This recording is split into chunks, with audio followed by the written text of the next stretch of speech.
Data সেন্টারে কৃত্রিম বুদ্ধিমত্তা প্রযুক্তির সম্প্রসারণে কাজ করছে অ্যাপল। এই লক্ষ্যে প্রয়োজনীয় চিপের উন্নয়নে মনোযোগী মার্কিন প্রযুক্তি প্রতিষ্ঠানটি।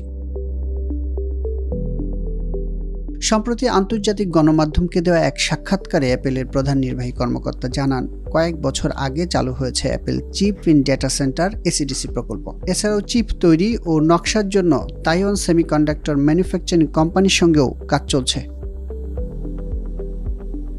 এ সময় এআইয়ের বাজারে নিজেদের শ্রেষ্ঠত্ব তুলে ধরে তিনি বলেন, এআই প্রযুক্তি অ্যাপলের পণ্যগুলোর অবিচ্ছেদ্য অংশ। বর্তমানে এআই ব্যবহারে ম্যাকের চেয়ে ভালো আর কোনো কম্পিউটার নেই। আগামীতে অ্যাপল এআই প্রযুক্তিকে আরও সম্প্রসারিত করবে। অ্যাপল ডিভাইসে সংরক্ষিত ডেটা সার্চ সক্ষমতা বাড়াতে এআই ব্যবহারের পরিকল্পনা করা হচ্ছে।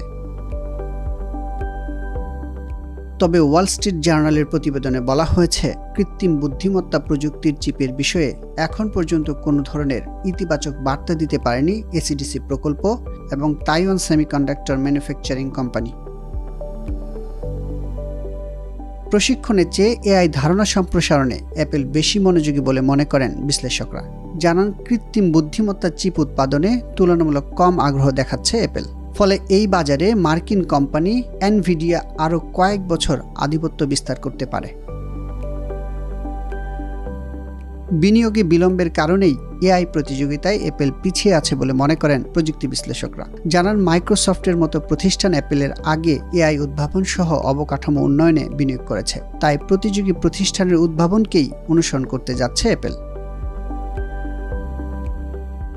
যদিও এমন অভিযোগ অস্বীকার করেছে অ্যাপল। টিম কুক বলেন, ইতোমধ্যে এআই প্রযুক্তিতে উল্লেখযোগ্য পরিমাণ বিনিয়োগ করেছে অ্যাপল। চলতি বছরের শেষ দিকে এর ফলাফল বিশ্বের কাছে তুলে ধরা হবে। কোম্পানির ভবিষ্যতের প্রশ্নে বিনিয়োগকারীদের আশ্বস্ত করে অ্যাপলের প্রধান নির্বাহী কর্মকর্তা আরও বলেন, এআই প্রযুক্তির রূপান্তরে আমরা প্রতিশ্রুতিবদ্ধ। আমরা বিশ্বাস করি আমাদের কাছে এমন পরিকল্পনা রয়েছে যা অন্যান্যদের চেয়ে আমাদের আলাদা করবে।